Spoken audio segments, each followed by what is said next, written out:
I have never played a roguelike before, so when I went and found one, Crop Deck, a game disguised as a cozy, chill mobile-like experience, until I very quickly learnt the definition of roguelike. At its core, Crop Deck is a deck-building roguelike where your only job is to grow crops, sell them for profit, and pray you have enough cash to pay off the landlord where tax day arrives.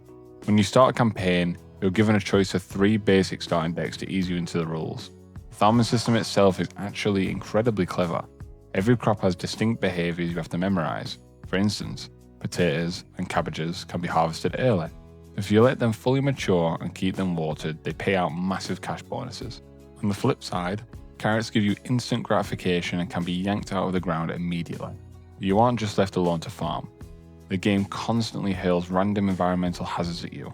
You'll have to micromanage dry weather streaks, stone blocking your precious tiles, sudden vines ensnaring your crops to stop their growth, and literal lightning strikes setting your entire work ablaze. Beating a level rewards you with coins and card packs. You have a constant tactical choice here.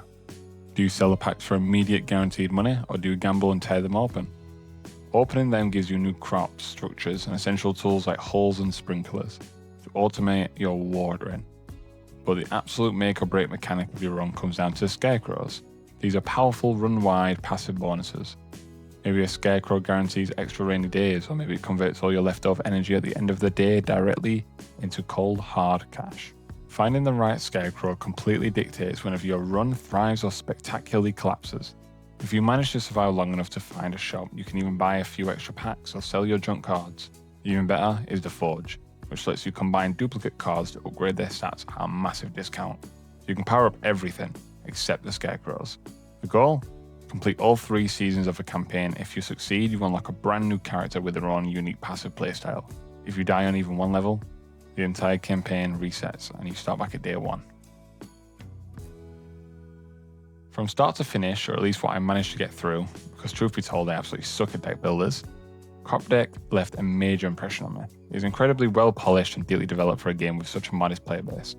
However, I have to be honest, the game feels like it belongs in your hands, not on a massive monitor. It radiates a handheld vibe. It feels like the ultimate game to boot up on a Steam Deck or a mobile device while curled up on the couch, rather than something you load on a high-end multi-monitor PC gaming setup. The mechanics are easy to grasp, but the complexity spikes hard when you're trying to figure out what works, what's important, and what's total bait. But here's the thing, unlike some brutal games, Crop Deck never feels like it's just arbitrarily decided you are going to lose. You actually have agents. Except for the final season level, you get to choose which level to play next and what direction you go. You can pick the harder route for massive rewards, or the easy route for safety. Even with my low skill level and limited time with the game, I didn't feel like it strictly favoured one specific crop over another. There isn't necessarily a broken meta. Long term, I found that slower maturing crops, especially cabbages, had the highest payouts. But like longer mature time is a massive risk. It opens up a huge window for a random hazard or a lightning strike to completely wipe your hard-earned work off the map. Sometimes it offsets the benefit entirely, making quick crops like carrots the much safer play. Personally, I usually dislike real video game challenges and for just enough friction to make me think and nothing more. Crop Deck definitely pushes past that comfort zone. In the later levels, the tax requirements skyrocket. The weather becomes bone dry and random hazards pile on all at once. For impatient players or roguelike newcomers like myself, it can shift from relaxing to purely frustrating in the blink of an eye. Yet there's something weirdly addicting about it. It traps you in its cute arc, breaks your spirit with a game over, and immediately makes you want to draft a new deck and try again. And because it's turn-based, tactics-heavy mind game, rather than putting you under the constant mechanical stress of a real-time action game like Returnal, I much prefer it. Anyways, I know this has been a short one, but if you're interested in Crop Deck, it's on Steam, £7.99 at the minute on sale. If you're fancying a cozy but challenging experience, I do recommend it. Anyways, thank you for watching, catch you later in a bit.